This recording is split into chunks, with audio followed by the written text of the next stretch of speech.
الله كان عليكم رقيبا يا أيها الذين آمنوا اتقوا الله وقولوا قولا سديدا يصلح لكم أعمالكم ويغفر لكم ذنوبكم ومن يطع الله ورسوله فقد فاز فوزا عظيما فإن أصدق الحديث كتاب الله وخير الهدي هدي محمد صلى الله عليه وسلم وشر الأمور محدثاتها وكل محدثة بدعة وكل بدعة ضلالة وكل ضلالة في النار اللهم صل على محمد وعلى آل محمد كما صليت على إبراهيم وعلى آل إبراهيم إنك حميد مجيد எல்லாம் வல்ல அல்லாஹ்வுடைய திருநாமம் போற்றி ஆரம்பம் செய்கின்றேன்.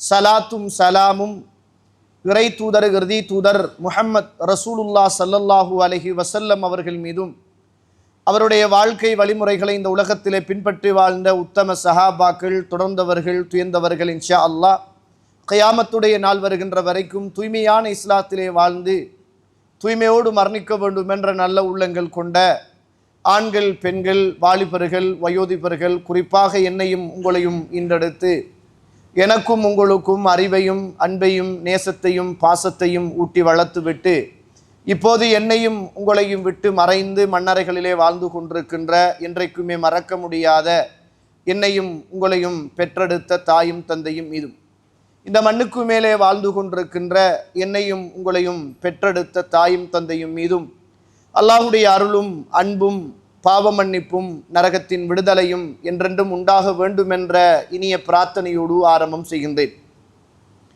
கண்ணியத்துக்கும் பெருமதிப்புக்கும் உரிய இஸ்லாமிய சகோதரர்களே, வாலிபர்களே, அல்லாஹ்வுடைய நல்லடியார்களே, நானும் நீங்களும் தனிமை, கூட்டம், குடும்பம் எதுவாக இருந்தாலும் என்னையும் உங்களையும் படைத்து என்னுடைய உள்ளத்திலும் உங்களுடைய உள்ளத்திலும் மறைத்து வைத்திருக்கிற அத்துணையையும் மறைந்து கொண்டு அவதானித்து கொண்டு கேட்டுக்கொண்டு பார்த்து கொண்டிருக்கின்ற அந்த படைத்த ரப்புல் ஆலமீனை எல்லா சந்தர்ப்பத்திலும் பயந்து நடந்து கொள்ளுமாறு முதலில் அடியனுக்கும் அடுத்ததாக தாங்களுக்கும் இறை தூதர் இந்த மானிட சமூகத்துக்கு ஒவ்வொரு தன்னுடைய சொற்பொழிவின் போதும் ஞாபகமூட்டிய இறையச்சத்தை எனக்கும் உங்களுக்கும் ஞாபகமூட்டியவனாய் ஆரம்பம் செய்கின்றேன்.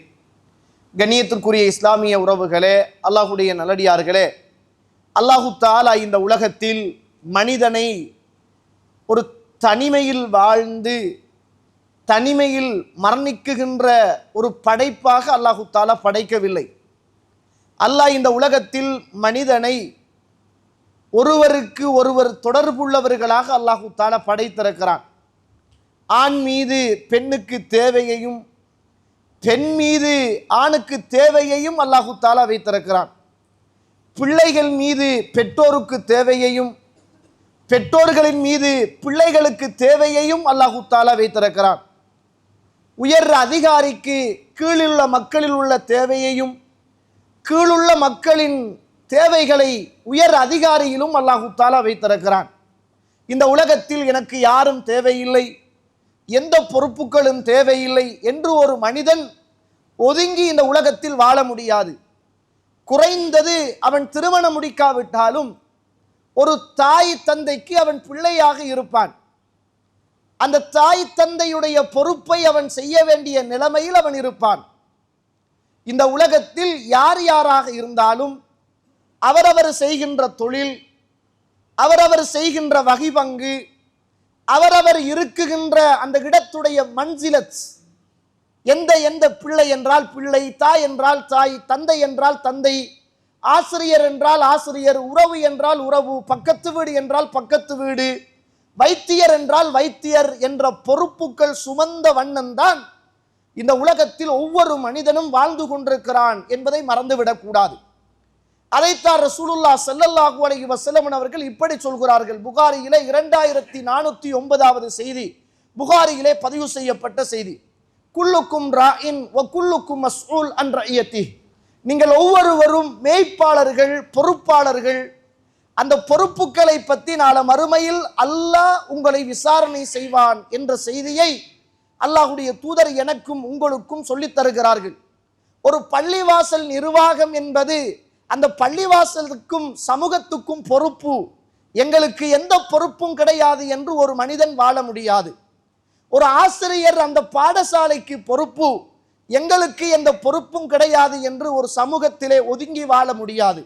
ஒவ்வொருவரும் சங்கிலி தொடர்களைப் போல ஒன்றோடு ஒன்று தொடர்புபட்ட வாழ்க்கையிலும் பொறுப்புகளிலும் இந்த உலகம் சுழண்டு கொண்டிருப்பதைப் போல நானும் நீங்களும் அந்த பொறுப்புகளை சுமந்து கொண்டிருக்கிறோம் என்பதையும் மறந்துவிடக் கூடாது. கண்ணியத்துக்குரிய இஸ்லாமிய உறவுகளே, ஒவ்வொரு மனிதனும் தனக்கு உள்ள பொறுப்புகளையும் தனக்கு உள்ள கடமைகளையும் இந்த உலகத்தில் செய்வது என்பது, நிறைவேற்றுவது என்பது ஒரு இபாதத். தொழுவதை போல, நோன்பு பிடிப்பதை போல, ஹஜ்ஜு செய்வதை போல, தான தர்மம் கொடுப்பதை போல இந்த உலகத்தில் தன் தலையின் மீது சுமத்தப்பட்ட அல்லது தான் கேட்டு வாங்கி கொண்ட அல்லது தான் பெற்றுக்கொண்ட அல்லது தனக்கு தானாக கிடைத்த ஒவ்வொரு பொறுப்புகளையும் கடமைகளையும் ஒரு மனிதன் நிறைவேற்றுவது என்பது அது இபாதத் என்பதை நானும் நீங்களும் மறந்துவிடக் கூடாது. கண்ணியத்துக்குரிய இஸ்லாமிய உறவுகளே, அல்லாஹ்வுடைய நடிகார்களே, அல்லாஹு தஆலா அல் குர்ஆன் சூரத்துன் நிசா 4வது அத்தியாயத்தின் 58வது வசனம், இன்னல்லாஹ யஅமுருக்கும் அன் துஅத்துல் அமானாத்தி இலா அஹ்லிஹா, அல்லாஹு தஆலா உங்களுக்கு கட்டளையிடுகிறான், அல்லாஹ் உங்களுக்கு ஏவுகிறான், அந்தந்த பொறுப்புகளை உரியவர்களிடத்திலே ஒப்படைத்து விடுமாறு அல்லாஹு தஆலா உங்களுக்கு கட்டளையிடுகிறான் என்று அல் குர்ஆனில் என்னையும் உங்களையும் பார்த்து அல்லாஹு தஆலா சொல்லுவதை பார்க்கிறோம். அல்லாஹு தஆலா அல் குர்ஆன் சூரத்து தாரியாத் 56வது வசனம், வமா ஹலகுத்துல் ஜின்ன வல் இன்ஸ இல்லா லியஅபுதூன், மனிதர்களையும் ஜின்களையும் என்னை வணங்குவதற்காகவே அன்றி நான் படைக்கவில்லை என்று அல்லாஹு தஆலா அல் குர்ஆனில் சொல்லுவதை பார்க்கிறோம். வணக்கம் என்பது தொழுகை, நோன்பு, ஹஜ்ஜி என்ற இபாதத்துக்களோடு மாத்திரம் சுருக்கப்படுகின்ற ஒன்று அல்ல என்பதை நானும் நீங்களும் சுருக்கமாக புரிந்து கொள்ள வேண்டும்.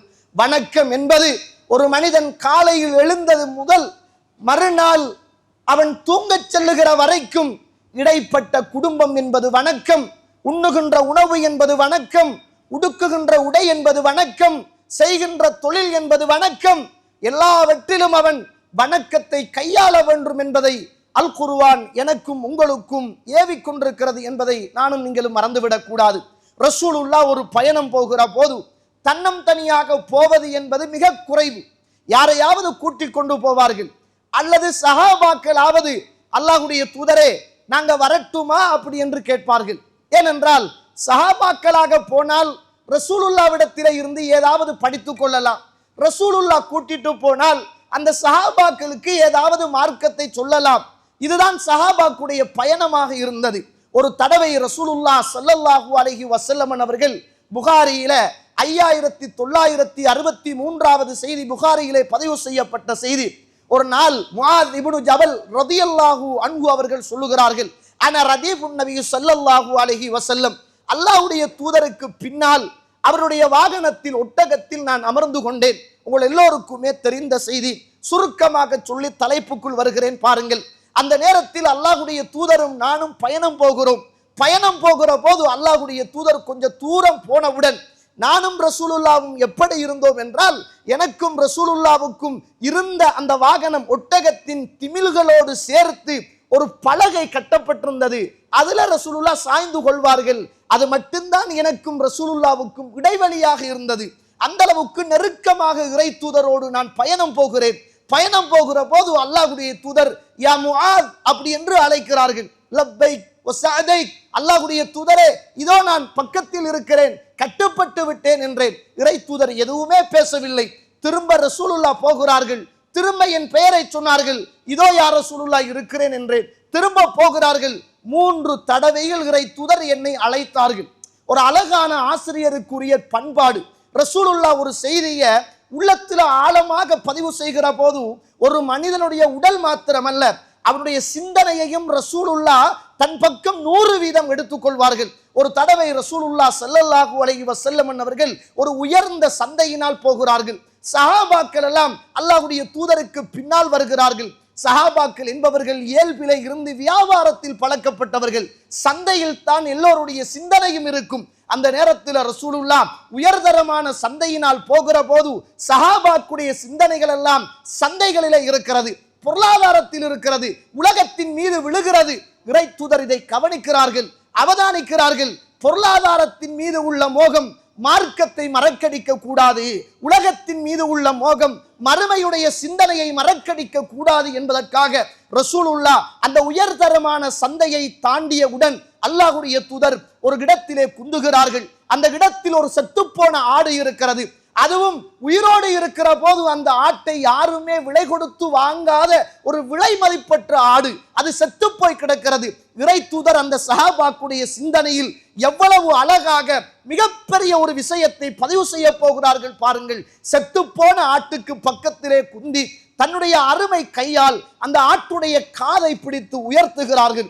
இப்போது சஹாபாக்குடைய சிந்தனைகள் எல்லாம், சந்தையில் இருந்த சிந்தனைகள் எல்லாம் செத்துப்போன ஆட்டிலே இறை தூதர் அப்படியே எடுத்துக்கொள்கிறார்கள். அத்துணை சஹாபாக்களும் செத்துப்போன ஆட்டை பார்க்கிறார்கள். சந்தையில் இருந்த சிந்தனைகள் செத்துப்போன ஆட்டிலே குமிகிறது. இறை தூதர் ஒரு கேள்வியை கேட்கிறார்கள், தோழர்களே இந்த ஆட்டுக்கு எவ்வளவு தருவீர்கள் என்று கேட்டார்கள். சஹாபாக்கள் சிந்தனைகளோடும் உலக விஷயங்களோடும் அவர்களிடத்திலே இருந்த மதிப்பையும் மரியாதையையும் அந்த ஆட்டுக்கு இறை தூதரை பார்த்து சொல்கிறார்கள், அல்லாஹ்வுடைய தூதரே, இந்த ஆடு உயிரோடு இருக்கிற போது கூட எங்களுக்கு விருப்பம் கிடையாது, நாங்கள் பணம் கொடுத்து கூட வாங்க மாட்டோம். அல்லாஹ்வுடைய தூதரே, இறந்து விட்டது, செத்து விட்டது, இதை யார்தான் பணம் கொடுத்து வாங்க போகிறார்கள், எங்களுக்கு யாருக்கு தேவை என்றார்கள். அந்த நேரத்தில் அல்லாஹ்வுடைய தூதர் சிந்தனைகளை எல்லாம் செத்து போன ஆட்டின் பக்கம் சேர்த்ததன் பிறகு அவருடைய உள்ளத்திலும் உடலிலும் அல்லாஹ்வுடைய தூதர் மிகப்பெரிய ஒரு சிந்தனையை ஆழமாக பதிவு செய்கிறார்கள். தோழர்களே, எப்படி இந்த ஆடு செத்து போனது உங்களுக்கு பெருமதி அற்றதோ, விளையற்று போனதோ, அது போன்றுதான் இந்த உலகத்தை படைத்த அல்லாஹ், இந்த உலகம் அல்லாஹ்வுடைய பார்வையில் இந்த ஆட்டை விடவும் மோசமானது என்ற செய்தியை அல்லாஹ்வுடைய தூதர் சந்தையில் இருந்த சிந்தனைகளை எல்லாம் ஆட்டின் பக்கம் கொண்டு வந்து, இந்த உலகத்தின் மோகங்கள், உலகத்தின் பொருளாதாரங்கள்,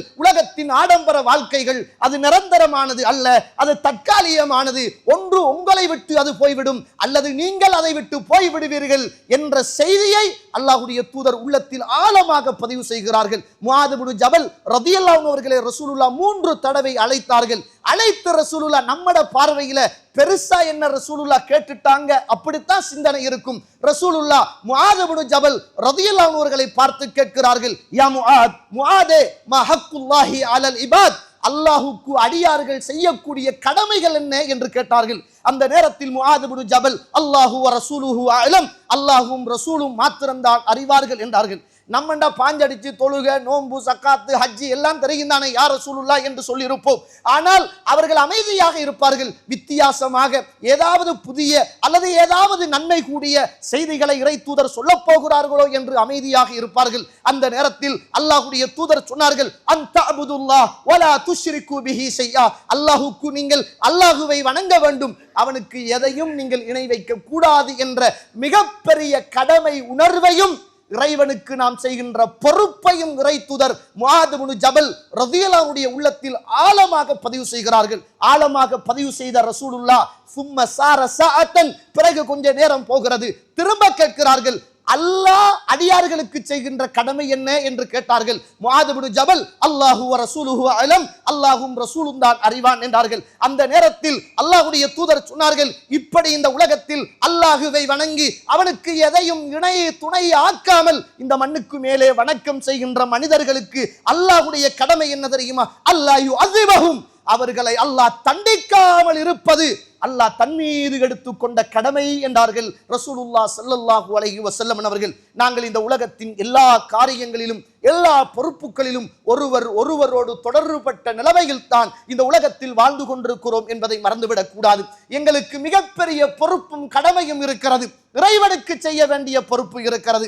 நாங்கள் எங்களுடைய மறுமைக்காக உழைக்க வேண்டிய ஒரு பொறுப்பு இருக்கிறது. இந்த உலகத்தின் பொறுப்புகளை சரியாக நிறைவேற்றுகின்றோம். தொழில் விஷயத்தில் கவனமாக கச்சிதமாக நாங்கள் காலங்களையும் நேரங்களையும் கடத்துகிறோம். அதற்காக திட்டங்களை போடுகிறோம். உறவுகளை சேர்ந்து நடப்பதில் நானும் நீங்களும் கவனமாக இருக்கின்றோம். இந்த உலக விவகாரங்களில் 100% திருப்தி அடைந்து கொள்ள வேண்டும், மற்றவர்களுடைய திருப்தியை பெற வேண்டும் என்ற 100% முயற்சியோடு நானும் நீங்களும் இருக்கிறோம். ஆனால் இன்னும் ஒரு பொறுப்பும் கடமையும் இருக்கிறது. மறுமை இறைவன் அவனுக்கு செய்ய வேண்டிய கடமைகளும் பொறுப்புகளும் இருக்கிறது என்பதை நானும் நீங்களும் மறந்துவிடக் கூடாது. இந்த உலகத்தில் வாழ்ந்த உமர் ரலியல்லாஹு அன்ஹுடைய மகனார் ஒரு தடவை ஒரு சபையிலே இருக்கிறார்கள். 2731வது செய்தியாக திருமதியிலே பதிவு செய்யப்பட்ட ஒரு செய்தி. அந்த நேரத்தில் ஒரு மனிதர் இப்னு உமர் ரலியல்லாஹு அவர்களுக்கு பக்கத்திலே இருந்து தும்முகிறார். தும்மிய போது அல்ஹம்துலில்லாஹ் வஸ்ஸலாத்து அலா ரசூலில்லாஹ், எல்லா புகழும் அல்லாஹ்வுக்கே, அல்லாஹ்வுடைய தூதரின் மீது ஸலவாத்தும் ஸலாமும் உண்டாகட்டும் அப்படி என்றார். இப்போது தும்மினா நமக்கு தெரியும் அல்ஹம்துலில்லாஹ் என்று சொல்ல வேண்டும் என்று தெரியும், அதுதான் இஸ்லாம் என்று தெரியும். இப்னு உமர் ரலியல்லாஹு அவர்களுக்கு பக்கத்திலே இருந்த அந்த மனிதர் அல்ஹம்துலில்லாஹ் என்று சொல்லிவிட்டு மேல் மிச்சமாக ஒரு வார்த்தையை சேர்த்து வஸ்ஸலாத்து அலா ரசூல் வஸ்ஸலாமு அலா ரசூலில்லாஹ், அல்லாஹ்வுடைய ரசூலின் மீது சாந்தியும் சமாதானமும் உண்டாகட்டும் என்று கேட்டார்கள். இப்ப இப்னு உமர் அவர்கள் இவர் ஏதோ சும்மா சொல்றாரு போல அப்படி என்று இருக்கிறார்கள். திரும்ப தும்முறார். தும்மிரவர் மீண்டும் அல்ஹம்துலில்லாஹ் வஸ்ஸலாத்து வஸ்ஸலாமு அலா ரசூலில்லாஹ் என்றார்கள். உமர் அவர்களுடைய மகனார் இப்னு உமர் சுன்னாவின் மீது வளர்க்கப்பட்டவர்கள், ஏகத்துவத்தின் மீது வளர்க்கப்பட்டவர்கள், இறை தூதரின் போராட்ட களங்களை சந்தித்தவர்கள், சஹாபாக்கள் பட்ட வேதனைகளையும் சோதனைகளையும் கண் முன்னே கண்டு வளர்ந்தவர்கள், சஹாபாக்குடைய காலங்களில் இறை தூதருடைய காலங்களில் சின்னஞ்சிறார்களாக இருந்தவர்கள், இறை தூதருடைய மடியிலே வளர்ந்தவர்கள். அப்படிப்பட்ட சஹாபாக்குடைய உணர்வுகளும் இறைவனின் மீது உள்ள கடமைகளும் பேச ஆரம்பிக்கிறது. கேட்டார்கள், என்ன சொன்னீர்கள் என்று கேட்டார்கள். நான் அல்லாஹ்வுடைய தூதரின் மீது ஸலவாத்து சொன்னேன் என்று சொன்னார். அப்போது சொன்னார்கள், எனக்கும் தெரியும் ஸலவாத்து சொல்ல, நானும் ஸலவாத்து ரசூலுல்லாஹ்வின் மீது சொல்லக்கூடியவன் தான், நானும் ரசூலுல்லாஹ்வின் மீது ஸலவாத்து சொல்லக்கூடியவன் தான், நான் அதை கேட்கவில்லை. தும்மியதும் அல்ஹம்துலில்லாஹ் என்று சொல்லிவிட்டு வஸ்ஸலாத்து வஸ்ஸலாமு அலா ரசூலில்லாஹ் என்று எப்படி சொன்னீர்கள் என்று கேட்டார்கள். அந்த நேரத்திலே அந்த மனிதர் கேட்டார், நான் அல்லாஹ்வுடைய தூதரின் மீது ஸலவாத்து சொல்வது தவறா என்று கேட்டார். அல்லாஹ்வுடைய தூதரின் மீது நான் ஸலவாத்து சொல்வது தவறா தப்பா என்று கேட்டார்கள். இப்னு உமர் ரலியல்லாஹு அவர்கள் சொன்னார்கள், அல்லாஹ்வுடைய தூதரின் மீது ஸலவாத்து சொல்வது தப்பு அல்ல, தும்மினதும் அல்லாஹ்வுடைய தூதர் எங்களுக்கு கற்றுத்தந்தது அல்ஹம்துலில்லாஹ் மாத்திரம்தான், அதை தாண்டி எப்படி உங்களால் ஒரு வார்த்தையை கூட்ட முடியும் என்று அந்த இடத்திலே கண்டித்த வரலாறு ஹதீதுகளிலே பதிவு செய்யப்பட்ட வரலாறு. ஒரு தடவை இமாம் மாலிக் ரஹிமஹுல்லாஹ் அவர்கள் மிகப்பெரிய அறிஞர், இன்றைக்கு மாலிக் மதுஹபு என்று அவருடைய பெயரை வைத்துத்தான் நிறைய பேர்கள் இன்றைக்கு அவருடைய கருத்துக்களை எடுத்து நடப்பார்கள். இமாம் மாலிக் ரஹிமஹுல்லாஹ் அவர்கள் இருக்கிறார்கள். ஒரு மனிதர் வருகிறார், வந்து கேட்கிறார், இமாம் அவர்களே, அல்லாஹ்வுடைய தூதர் ஹஜ்ஜுக்காக அல்லது உம்ராவுக்காக எந்த இடத்தில் வைத்து இஹ்ராம் கட்டினார்கள் என்று கேட்டார்கள். அந்த நேரத்தில் இமாம் மாலிக் ரஹிமஹுல்லாஹ் அவர்கள் சொன்னார்கள், அல்லாஹ்வுடைய தூதர் துல் ஹுலைஃபாவிலே வைத்து இஹ்ராம் கட்டினார்கள் என்றார்கள். அப்போது அந்த மனிதர் சொல்கிறார், அன உஹ்ரிமு அலா மஸ்ஜிதின் நபி ஸல்லல்லாஹு அலைஹி வஸல்லம், நான் இஹ்ராத்தை அல்லாஹ்வுடைய தூதருடைய மஸ்ஜிது நபவியிலே வைத்து கட்டப் போகிறேன், அல்லது நான் அல்லாஹ்வுடைய தூதருடைய கபருக்கு பக்கத்திலே இருந்து நான் இஹ்ராத்தை கட்டப் போகிறேன் என்றார்கள். அப்போது இமாம் மாலிக் ரஹிமஹுல்லாஹ் அவர்கள் அல்லாஹ்வுடைய கடமையையும் இறை தூதர் இந்த உலகத்தில் வாழ்ந்த வரலாறையும் அந்த மனிதருக்கு சொல்ல ஆரம்பிக்கிறார்கள். கேட்கிறார்கள், எப்படி நீங்கள் அந்த இடத்திலே இருந்து இஹ்ராத்தை கட்டுவீர்கள்? அல்லாஹ்வுடைய தூதர் துல் ஹுலைஃபாவிலே இருந்து இஹ்ராம் கட்டியிருக்கிற போது எப்படி நீங்கள் அல்லாஹ்வுடைய தூதருடைய கபரிலும் பள்ளிவாசலிலும் இருந்து இஹ்ராத்தை கட்ட முடியும் என்று கேட்டார்கள். அதற்கு அந்த மனிதர் கேட்கிறார், 1 கிலோமீட்டர் 1 மைல் 2 மைல் கூடும் குறையும், இதுல என்ன பிரச்சனை இருக்கிறது? எங்கிருந்து இஹ்ராத்தை கட்டினால் என்ன என்று கேட்டார்கள். அந்த நேரத்தில் இமாம் மாலிக் ரஹிமஹுல்லாஹ் அவர்கள் சொன்னார்கள், தோழரே, அல்லாஹுவை பயந்து கொள்ளுங்கள், அல்லாஹுவை பயந்து கொள்ளுங்கள், அல்லாஹ்வுடைய சோதனையும் தண்டனையும் உங்களுக்கு வந்து சேர்ந்துவிடும், அல்லாஹுவை பயந்து கொள்ளுங்கள் என்றார்கள். அந்த நேரத்தில் அந்த மனிதர் கேட்கிறார், 1 கிலோமீட்டர் 2 கிலோமீட்டர் 1 மைல் 2 மைல் கூட்டிய குறைத்த குற்றத்துக்காக அல்லாஹ் எனக்கு சோதனையையும் வேதனையும் தருவானா என்று கேட்டார்கள். இமாம் மாலிக் ரஹிமஹுல்லாஹ் அவர்கள் சொன்னார்கள், அல்லாஹ் அல் குர்ஆன் 24வது அத்தியாயத்தின் 63வது வசனத்தில் ஃபல் யஹ்தரில்லதீன யுகாலிஃபூன அன் அம்ரி, யார் இந்த உலகத்தில் அல்லாஹ்வுடைய ரசூலுடைய கட்டளையை மாற்றம் செய்கிறார்களோ அவர்களெல்லாம் அல்லாஹ்வுடைய சோதனை வருவதை எதிர்பார்க்கட்டும், அல்லது அல்லாஹ்வுடைய தண்டனை அவர்களுக்கு வருவதை எதிர்பார்க்கட்டும் என்றார்கள். கண்ணியத்துக்குரிய இஸ்லாமிய உறவுகளே, இன்றைக்கு நிறைய இடங்களில் இஸ்லாத்துக்கு முரணான சின்ன சின்ன பித்அத்தான நூதன வழிகாட்டல்கள் நிறையவே நடக்கிறது.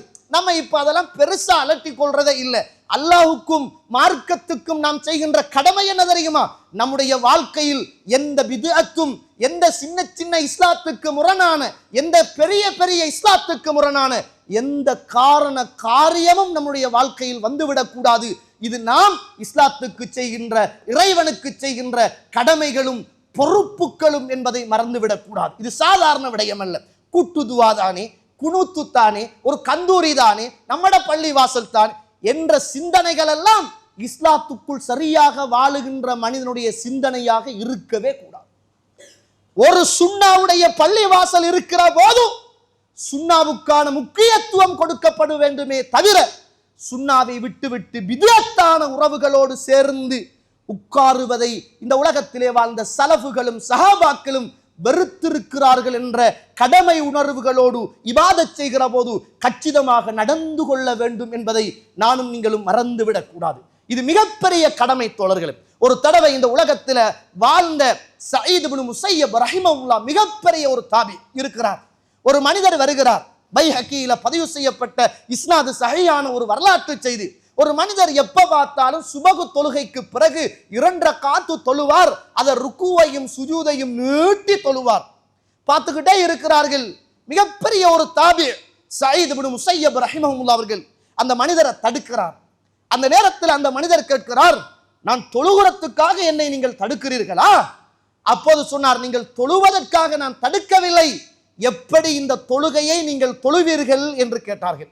அந்த நேரத்தில் இமாம் சயீத் இப்னு முஸையப் ரஹிமஹுல்லாஹ் அவர்கள் அந்த மனிதரை பார்த்து சொல்கிறார், இந்த தொழுகையை யார் உங்களுக்கு கற்றுத்தந்தது?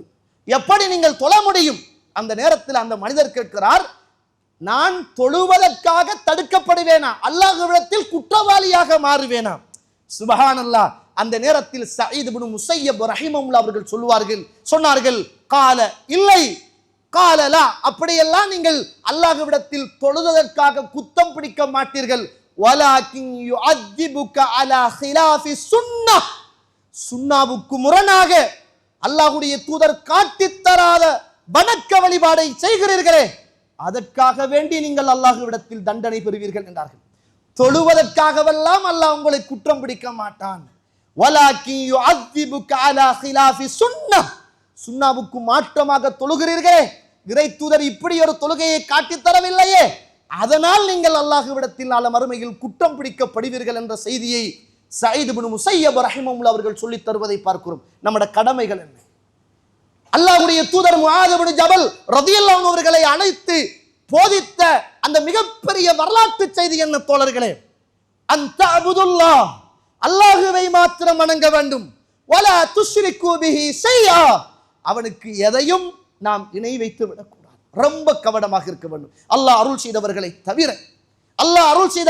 தவிர ஆரம்பத்தில் இன்றைக்கு பித்அத்தில் நிறைய ஸ்ட்ராங்காக இருந்தவர்கள், பித்அத்துக்காக வேண்டி தன்னை சுன்னாவோடு இணைத்துக் கொண்டவர்கள், அதுவும் சரி இதுவும் சரி அங்கேயும் சரி இங்கே எதற்கு சுன்னா பள்ளி வாசல் என்று கேட்கிறேன். நம்முடைய கபருக்கு நிறைய பேர் அப்ப அந்த மூளை செய்யற தவறா? அப்ப அவங்கெல்லாம் நரகவாதிகளா? நமக்கு தெரியலங்க. நமக்கு குர்ஆன் சுன்னா, நமது கடமை, இறைவனுக்கு நாம் செய்கின்ற கடமை, நமது பொறுப்பு. இறை தூதர் இந்த உலகத்தில் எப்படி நடந்தார்கள், நாம் சுன்னாவுக்கு முரணாக வாழாமல் இருப்பது, செய்யாமல் இருப்பது, அது நமது பொறுப்புகளும் கடமைகளும் என்ற மிகப்பெரிய வரலாற்று செய்தியை நானும் நீங்களும் உள்ளத்தில் ஆழமாக பதிவு செய்து கொள்ள வேண்டும். இரண்டாவது, கண்ணியத்திற்குரிய இஸ்லாமிய உறவுகளே, இந்த உலகத்தில் வாழுகிற போது நம்ம ஒவ்வொரு பொறுப்புகளோடு கொழுகி வைக்கப்பட்டிருக்கிறோம், சுமந்திருக்கிறோம். யாரும் தப்ப முடியாது. அல்லாஹ்வுடைய சன்னிதானத்தில் எங்களுடைய பொறுப்புகளை பற்றிய விசாரணை நிச்சயமாக இருக்கும், கடமைகளை பற்றிய விசாரணை நிச்சயமாக இருக்கும் என்பதில் எள்ளில் முனையளவு கூட சந்தேகம் கிடையாது. இந்த உலகத்தில் ஒரு தாயாக இருந்து தாயுடைய பொறுப்பு, ஒரு கணவனாக இருந்து கணவனுடைய பொறுப்பு, ஒரு குடும்ப தலைவனாக இருந்து குடும்ப தலைவனுடைய பொறுப்பு, ஒரு பிள்ளையாக இருந்து பிள்ளையுடைய பொறுப்பு, ஒவ்வொருவருடைய பொறுப்புகளும் சரியாக நிறைவேற்றப்பட வேண்டும் என்பதை அல் குர்ஆனும் சுன்னாவும் எனக்கும் உங்களுக்கும் சொல்லித் தருவதை பார்க்கிறோம். சூரத்து தஹ்ரீம் 6வது வசனத்தில் அல்லாஹ் தஆலா பேசுகிற போது கு அன்ஃபுஸக்கும் வ அஹ்லீக்கும் நாரா, நீங்களும் உங்கள் குடும்பத்தாரையும் நரக நெருப்பிலே இருந்து பாதுகாத்துக் கொள்ளுங்கள் என்று சொல்கிறான். ஒவ்வொரு குடும்ப தலைவனுக்கும் பொறுப்பு தன் குடும்பத்தை நரகத்திலே இருந்து பாதுகாப்பது, சுன்னாவோடு கொண்டு வந்து சேர்ப்பது. வாப்பா தொழுகிறார், உம்மா இடத்துல தொழுகை இல்லை. வாப்பா சுன்னா பள்ளியில இருக்கிறார், மகன் பித்ஆ பள்ளியோடு இருக்கிறார். வாப்பாவுக்கு கொள்கை தெளிவு. வாப்பாவுடைய மரணம் வந்தால் வாப்பாவை எந்த அடிப்படையில சுன்னாவை பின்பற்றி அடக்க வேண்டும் என்று மகனுக்கு தெரியாது. ஆனா மகனுக்கு நல்ல காரு, பங்களா, கடை, வீடு, சொத்து, சுகம், கோடிக்கணக்கில் சல்லி, தொழில் எல்லாம் காட்டி கொடுத்த தந்தை சுப்ஹானல்லாஹ் தன் மரணத்துக்கு பிறகு தனக்கு பிரார்த்தனை செய்கின்ற கபருக்கு வந்து சேருகின்ற மிகப்பெரிய இன்வெஸ்ட்மெண்ட் அந்த பிள்ளைக்கு சரியான அக்கீதாவையும் சுன்னாவையும் சொல்லிக் கொடுக்க தவறிவிட்டு மரணித்து போனான்.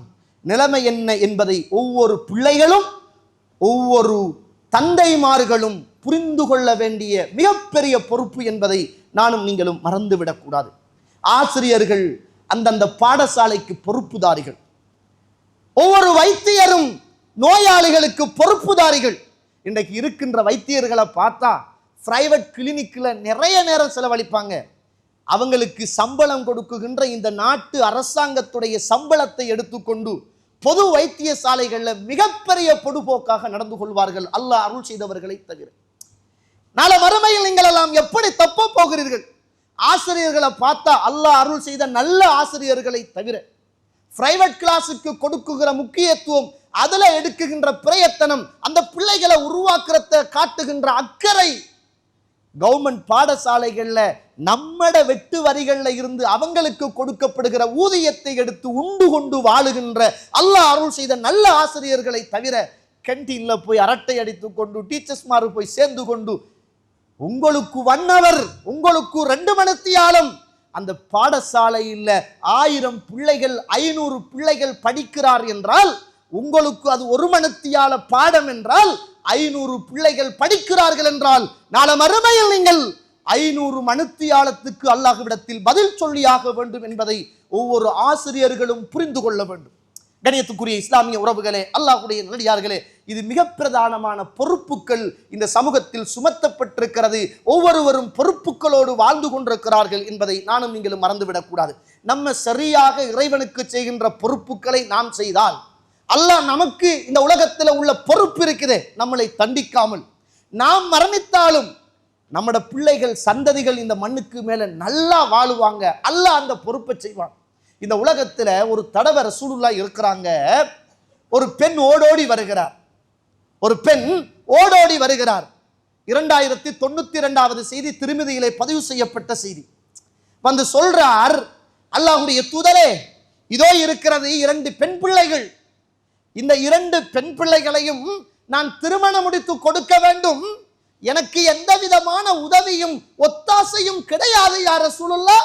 இந்த பெண் பிள்ளைகளை திருமணம் முடித்து கொடுக்க ஏதாவது உதவி செய்ய முடியுமா என்று கேட்டார்கள். அந்த நேரத்தில் ரசூலுல்லாஹ் ஸல்லல்லாஹு அலைஹி வஸல்லம் சபையில் இருக்கிற போது அந்த பெண் கேட்கிறார், அல்லாஹ்வுடைய தூதரே, என்னை உங்களுக்கு தெரியுமா என்று கேட்டார்கள். யாரு, நான் யார் என்று உங்களுக்கு புரிகிறதா என்று கேட்டார்கள்.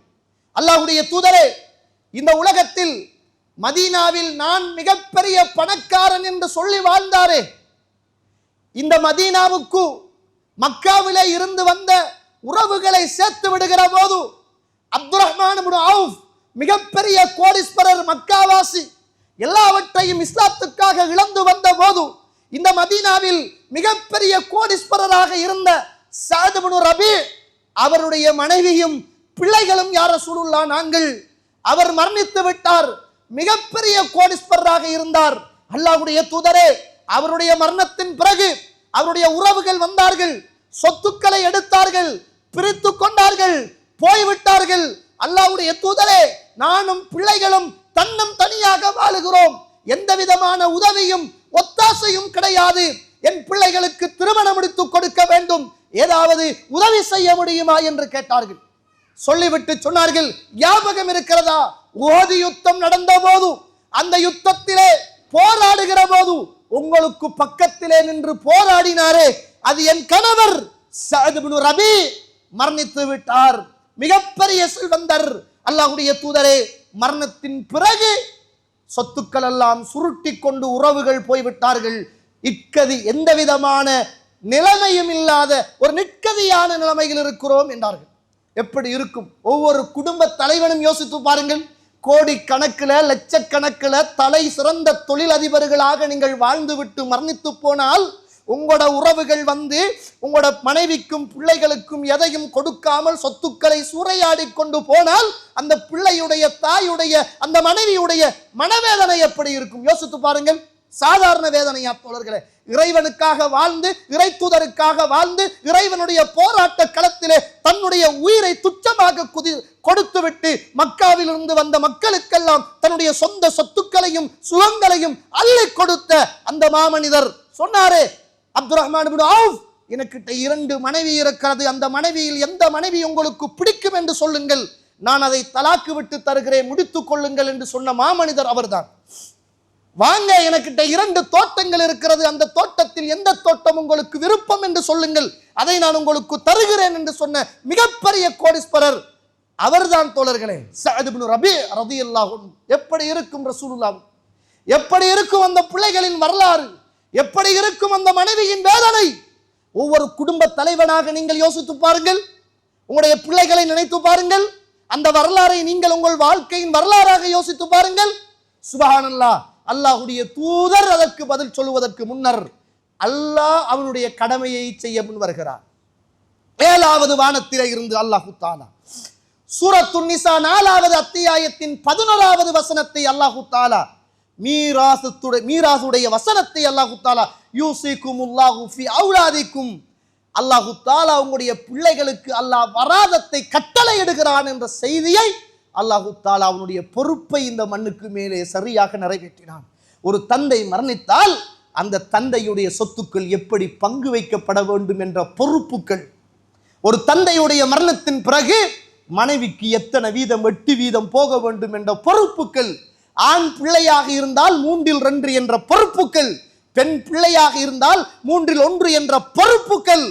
அல்லாஹ் தன் பொறுப்பை இந்த மண்ணுக்கு மேலே எல்லா சொத்துக்களும் சூறையாட்டப்பட்டதன் பின்னர் மிகப்பெரிய ஒரு தியாகியுடைய வரலாறிலே இருந்து அல்லாஹ் வரலாற்று செய்தியாக குர்ஆனிலே இறக்கி வைத்தான் என்பதை நானும் நீங்களும் பார்க்கிறோம். எனவே கண்ணியத்துக்குரிய இஸ்லாமிய உறவுகளே, அல்லாஹ்வுக்குரிய கடமையை நாம் சரியாக செய்தால் அல்லாஹ் நமக்குரிய கடமைகளையும் பொறுப்புகளையும் அவன் சரியாக செய்வான் என்பதை அறிந்து தெரிந்து நல்லவர்களாக வாழ்ந்து மரணிப்பதற்கு அல்லாஹ் எனக்கும் உங்களுக்கும் துணை செய்வானாக. வாஹிர தஅவானா அனில் ஹம்துலில்லாஹி ரப்பில் ஆலமீன்.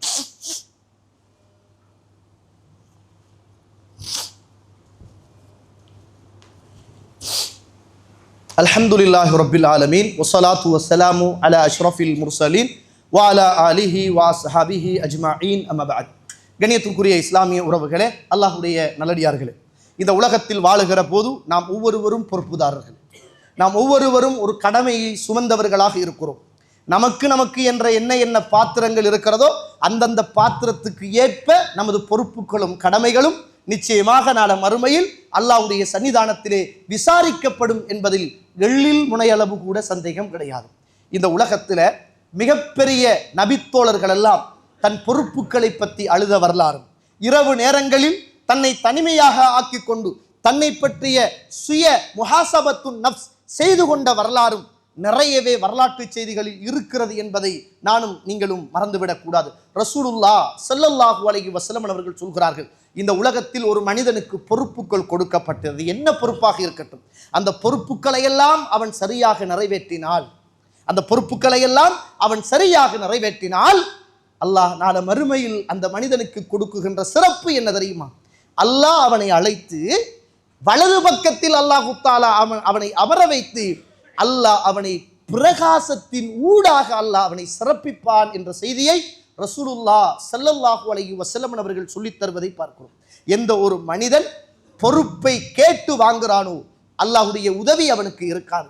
எந்த ஒரு மனிதன் அந்த பொறுப்பை கேட்காமல் இந்த உலகத்தில் வாழ்கிறானோ அவனுக்கு பொறுப்பு சுமத்தப்படுகிற போது அந்த பொறுப்புகளுக்கான உதவி அல்லாஹ்விடத்திலே இருந்து வரும் என்ற செய்தியை ரசூலுல்லாஹ் ஸல்லல்லாஹு அலைஹி வஸல்லம் அவர்கள் சொல்லி.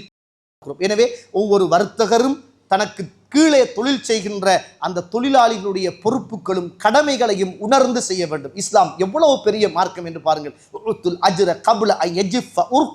உனக்குட்ட ஒரு மனுஷன் வேலை செய்கிறான் என்றால் அவன் செய்கின்ற வேலையின் ஊடாக மேனையிலிருந்து வடிகின்ற வேர்வை காய்வதற்கு முதல் அவனுடைய ஊதியத்தை கொடுத்து விடு என்று சொன்ன மார்க்கம் இஸ்லாமிய மார்க்கம். தோழர்கள், இன்னைக்கு எத்தனையோ முதலாளிகள் தனக்கு கீழே வேலை செய்கின்ற தொழிலாளிகளுடைய சம்பளத்தை இழுத்து அடிச்சு கொண்டே இருப்பார்கள். ரசூலுல்லாஹ் என்ன சொன்னாரு? உனக்கு கீழே வேலை செய்கின்ற தொழிலாளியுடைய வேர்வை வத்துவதற்கு முன்னர் அந்த ஊதியத்தை கொடுத்து விடு என்று ரசூலுல்லாஹ் ஸல்லல்லாஹு அலைஹி வஸல்லம் சொன்ன கடமைகளையும் பொறுப்புகளையும் உணர்த்திய ஒரு மார்க்கத்தில் இருக்கிறோம். நிறைய பேச வேண்டும், தலைப்புக்கு கீழால் நேரம் இடம் கொடுக்காது என்பதை புரிந்து கொண்டு இறுதியாக ஒரு செய்தி. நம்ம எல்லாம் மார்க்கத்தை கேட்கிறோம், கொத்துபாக்கள்ல கேட்கிறோம், நம்ம எல்லாம் சனிக்கிழமைகளில் மார்க்கத்தை கேட்கிறோம். நம்முடைய பிள்ளைகள் மனைவிமார்களுக்கான இந்த மார்க்கத்தை கேட்க வைக்கின்ற பொறுப்பு உங்களுக்கு இருக்கிறது. ஒவ்வொரு தந்தையும் ஆண் பிள்ளைகளை பெற்றவர்கள் மிகப்பெரிய பாக்கியசாலிகள், பெண் பிள்ளைகளை பெற்றவர்கள் மிகப்பெரிய பாக்கியசாலிகள். நிறைய நேரங்களில் சுபகுக்கு வருகிற போது பிள்ளைகள் இல்லாத, பிள்ளைகளை இழந்த பெற்றோர்களாக பள்ளிக்கு வாசலுக்கு வருவதை கண்கூடாக காண முடிகிறது. ஒரு சனிக்கிழமை பயானுக்கு வருகிற போது தன் மனைவியையும் பிள்ளைகளையும் அடக்கிவிட்டு வருகின்ற நிறைய கணவன்மார்களை பார்க்க கிடைக்கிறது.